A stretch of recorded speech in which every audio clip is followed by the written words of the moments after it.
January 15, 2025. Fairview, Missouri. The mystery of the archive is no longer just a case for Miriam Lowe. It's a matter of survival. The lines between reality and something darker are beginning to fade. What was once just a whisper in the town's forgotten history has now become a living nightmare. Miriam's mind is a storm of confusion and dread as she drives through the icy streets of Fairview.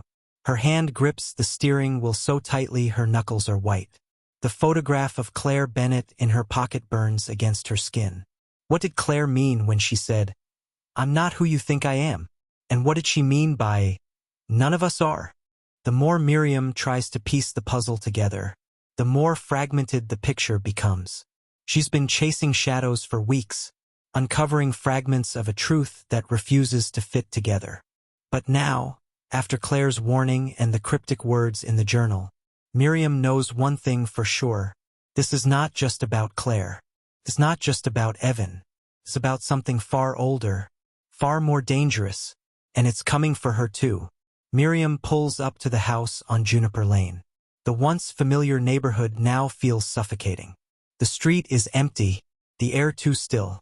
She feels as though every set of eyes in town is watching her, waiting for her next move. Inside the house, the silence is unsettling. Miriam stands in the doorway, her breath fogging in the cold air. The house feels abandoned, but it's not. The archive is still here, its presence lingering like a shadow. Miriam makes her way to the basement, the place where everything started. The air grows colder as she descends the stairs, her footsteps echoing in the darkness. The locked door is gone, but something else is waiting for her. A message. She finds it scratched into the wall. A single word. A name. Evan. Miriam shudders. She's standing in the same spot where Claire's journals had been found. But now something is different. The space feels alive. The walls pulse with an eerie energy, as if the house itself is breathing. She reaches out to touch the wall, and immediately, the floor beneath her shifts. A low hum fills the room. The archive is here. It's aware of her. Suddenly, the door creaks open. Miriam freezes. A figure steps into the room, and her heart stops. It's Evan Kessler. But this isn't the man she saw in the interrogation room.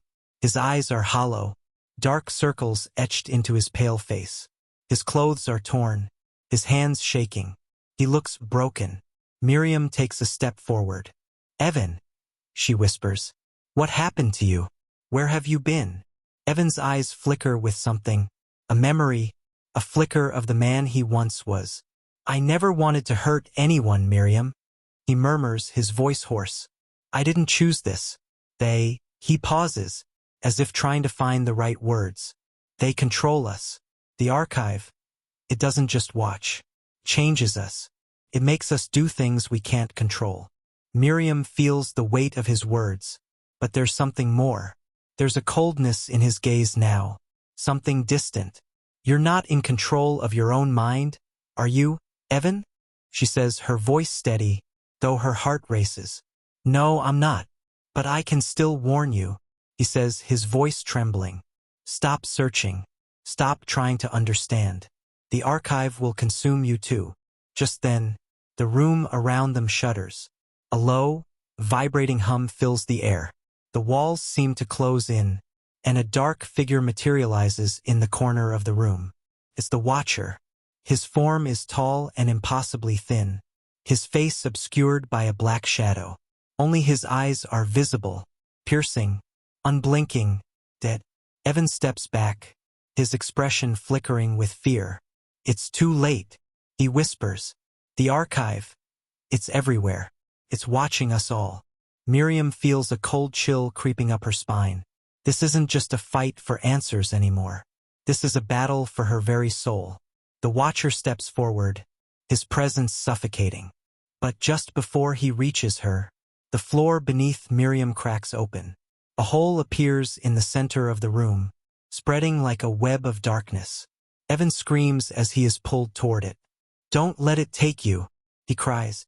Miriam reaches for him, but the shadows pull him in, his body vanishing into the void. The Watcher looms above her, silent, waiting. But Miriam isn't backing down. With every ounce of courage, she steps into the darkness after him. The truth behind the archive and its twisted influence over Fairview is just beginning to unfold. Will Miriam survive the forces closing in on her? Or will the archive claim her as its next victim? The chilling answers lie deeper than she ever imagined. The darkness engulfs her. It's colder than anything she's ever felt, like it's coming from the very core of the earth. Miriam's breath catches as she falls, the void swallowing her up, pulling her further into a place that doesn't belong to the living. Her arms flail in the air, reaching for something, anything, but there's nothing. No ground, no walls, no light, just endless blackness. For a moment, she thinks she's gone mad. Perhaps this is all in her head. Perhaps she's been chasing ghosts for too long. The walls she once knew, the faces, the voices, all blending together into a singular nightmare. But there's no time to doubt. She's falling, but the terror doesn't come in waves. It's constant, gnawing at her senses, trying to pull her under. Then, just as suddenly as it began, everything stops. Miriam crashes to the ground, the impact knocking the wind out of her. She gasps, her hands shaking as she pushes herself up. The air is thick and damp, almost suffocating. It smells of mildew and decay. Her eyes adjust to the dim light, and she sees what she's landed in. The floor is a mess of old papers, half-burned photographs, and broken glass. The walls are covered in strange symbols, etched with something that resembles blood, though it's too dark to be sure.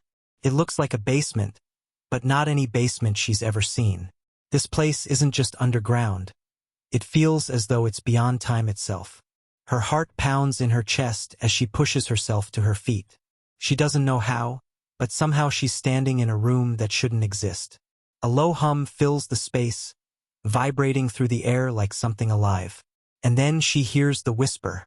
It's faint, barely audible, but it's there. You shouldn't have come. Miriam spins around, her breath coming faster now. She thought she was alone. But then, in the far corner of the room, there's a figure. It's cloaked in shadow, its form indistinguishable from the dark. But she can feel it. Its eyes are on her, watching her. Who are you? Miriam calls out, her voice steady despite the fear crawling up her spine. The figure doesn't answer. It simply steps forward, and as it does, Miriam feels a chill spread through her. It's not just the cold of the room. It's a presence, something that transcends physicality, something ancient, something that has been waiting for her. Then, in an instant, the figure is gone. Miriam blinks. It's as if it evaporated into thin air. But the feeling, the sense of being watched, is stronger now. She turns quickly, her eyes scanning the darkened corners of the room. The only light now coming from the faint glow of an old monitor in the corner, humming with static. She walks toward it cautiously, the hairs on the back of her neck standing on end. The closer she gets, the more she can make out what's on the screen. It's a feed, showing multiple rooms, a network of different places all over Fairview. There are familiar faces on the screen, each one staring at the camera, unblinking, like they're waiting for something. Each room is full of the same oppressive atmosphere, the same cold emptiness. But then, one face stands out, Claire Bennett. Miriam's breath hitches. She can't look away. Claire is standing in a dark room, her face pale and expressionless, her eyes vacant. There's a deep, unsettling stillness to her presence, like she's trapped inside a dream. Miriam knows she has to find her. She has to save her, but the screen flickers again, and the image changes. Now it's not Claire, it's Evan. The camera zooms in on his face, and Miriam can't help but stare, mesmerized by his eyes. They're different now, hollow, distant, as though something inside him has broken, something he can never get back. The voice comes again, this time louder, clearer. Evan, he never meant for you to see this. Miriam's heart stops. She whips around to face the voice, but there's no one there, just the dark corners of the room closing in on her. The voice continues, low and mocking. He thought he could stop it. He thought he could contain it. But he was wrong. You're all wrong. You can't fight what's already inside you. She takes a step back, her breath shallow. What do you mean? What's inside me? She demands, her voice cracking with desperation. The voice doesn't respond. Instead, the static on the monitor intensifies, the image warping until it's nothing but a blur of black and white. And then, for the briefest of moments, the figure appears again, the shadowy presence, standing just behind the screen, its eyes glowing. In that instant, Miriam realizes something. This wasn't just a place of surveillance. It's not just about watching. It's about control. The archive, it's not just some system or entity. It's a parasite, a force that takes root inside you, twists your thoughts, and uses you as its vessel. The room around her begins to shift. The walls pulse with a sickening rhythm. The floor trembles beneath her feet. Miriam stumbles, her hands reaching for support. She can feel something crawling under her skin. And then, like a distant memory coming to life, she hears a voice. Claire's voice, whispering in her ear. Find the mirror. Miriam's breath hitches. The mirror. The same one Claire had mentioned. The one that had been part of the archive's strange power. She turns, searching frantically for it. There, in the farthest corner of the room, hidden behind a stack of old books and papers, is a small, cracked mirror. She approaches it cautiously, her reflection distorted by the jagged edges of the glass. But as she looks into it, the image shifts. The reflection isn't just her. It's someone else. Someone she knows. It's Claire. Miriam stumbles backward, gasping. The reflection of Claire's face smiles at her. A wide, unsettling grin. And then, just as suddenly, it vanishes. The room shakes again. The walls crack, and the floor splits open, the ground beneath her feet falling away into nothing. Miriam's heart races, her body frozen in terror. She doesn't know what to do, where to go. But she knows one thing. The archive has already claimed her. Will Miriam escape the grip of the archive? What does the mirror hold? And is Claire still trapped inside the darkness? Or has something far worse taken her place? Stay tuned for the next part, where the truth behind the archive's hold on Fairview begins to unravel in ways no one could have predicted. Miriam's body trembles as she stares at the fractured mirror, her breath shallow and ragged. The room around her is crumbling, the walls disintegrating into dark, swirling shapes that seem to be alive, pulsing with the rhythm of her heartbeat. She can still feel the coldness creeping beneath her skin, the unseen presence that seems to press in on her from all sides. It's as if the room itself is closing in, suffocating her. The image of Claire's reflection is burned into her mind. The grin, the way it twisted, distorted, just for a moment, before vanishing like smoke in the wind. But it wasn't Claire anymore. It wasn't the Claire she had come to know, the woman who had fought so hard to protect her son. This was something else. The air grows heavier. The darkness surrounding her is no longer just the absence of light. It's alive.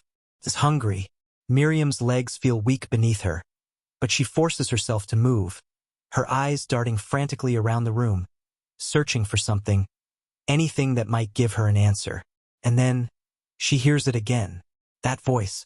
You're too late. The voice is familiar, but twisted, distorted. It doesn't come from any one direction. It seems to echo from all corners of the room, vibrating through her very bones. She can't escape it, can't block it out. The walls are closing in, and she knows that if she doesn't act fast, she'll be swallowed whole. Her eyes land on something near the far corner, an old desk, half buried beneath the debris. The desk is covered in dust, but there's something unmistakable on top of it. A stack of journals. Miriam's heart skips a beat. She recognizes the handwriting on the top one, the familiar, looping letters of Evan Kessler. The journals. His secret, his obsession. He had been writing them for years, but what did they contain? What had he known? Without thinking, she rushes over to the desk, her hands shaking as she flips open the first journal. The pages are worn, yellowed with age. She schemes through the pages, her eyes quickly darting over the words, looking for something that makes sense. The entries are scattered, fragmented, much like the man who wrote them. Each page is filled with paranoia, confusion, and fear. But there's one entry that catches her eye. He's getting closer. I can feel him in the walls. He's here. He's always here. But I can't let him find me. I can't let him get me. I have to stop him. I have to protect them. I don't know how much longer I have. Miriam's stomach churns as she reads the words. It's as if Evan had been writing his final thoughts, trying to leave some kind of warning. But who was he warning? And what exactly was he trying to stop? She flips to the next page. The handwriting is even more erratic now, barely legible. I found the mirror. It's not just a mirror. It's a doorway. It shows you what you are. It shows you who you really are. I've seen things in it. Horrible things. The archive isn't just a system. It's a living thing. It wants to control you. It wants to make you its puppet. Her heart races as she reads the words. The mirror. Evan had found it just as Claire had. The mirror had shown him something. But what had it shown? And how had it taken hold of him? She quickly scans the rest of the journal, looking for any mention of the mysterious entity known as the Watcher, the one who had been lurking in the shadows, pulling the strings from behind the scenes. The name appears several times, each entry more frantic than the last. The Watcher is real. He's always watching. He's always waiting. He's in the vents. He's in the walls. He's in our minds. We can't escape him. A cold chill runs down Miriam's spine. She's no longer sure if this is the ravings of a madman or a man who had stumbled upon something he wasn't supposed to. Something much darker than anyone could have ever imagined. Suddenly, the floor beneath her feet shifts, and she stumbles, grabbing the edge of the desk to steady herself. The room is no longer just crumbling. It's shifting, warping, like reality itself is bending and distorting. Miriam can feel the pull, the weight of something malevolent. The walls seem to close in, and the temperature drops drastically. Then there's a noise, a low hum, vibrating through the ground, coming from somewhere beneath her. She can feel it in her chest, a deep, resonating sound that seems to come from the very core of the earth. It's the Watcher. Miriam can't explain it, but she knows in the very marrow of her bones that he is here. The darkness in the room deepens, and then, from the corner of her eye, she sees movement. A figure, a tall, shadowy silhouette, moving across the room. Her breath catches in her throat. She turns her head, but the figure vanishes just as quickly as it appeared. He's watching. The room is alive with his presence now. She can feel his eyes on her, even though she can't see him. He's everywhere, but nowhere at all. Miriam feels a pull, an overwhelming urge to run, but the door is gone. The walls have closed off every exit. The figure appears again, closer this time. Miriam can't make out his features, but she can feel the chill radiating from him. You can't escape. The voice that isn't human, but somehow is. It echoes in her mind, vibrating through her skull. Miriam is paralyzed, her mind spinning as she tries to make sense of everything she's learned. The journals, the mirror, the darkness. It's all connected. It's all part of the archive, part of something much larger than her. And then, the figure takes a step forward, and Miriam knows this is it. This is the moment. There's no more running. There's no more hiding. She braces herself for whatever is coming next. But then, just as suddenly, the figure stops. The room goes still, and Miriam hears it. Something soft, faint, a whisper. "I'm sorry, Miriam. I didn't mean for this to happen." Her heart stops. The voice is familiar. It's Claire's. Before she can react, the darkness consumes her. To be continued. What will happen to Miriam in the grip of the Watcher? What is the truth behind the archive? And what role does Claire play in this twisted puzzle? Stay tuned for the next part as the terrifying reality of the archive continues to unfold.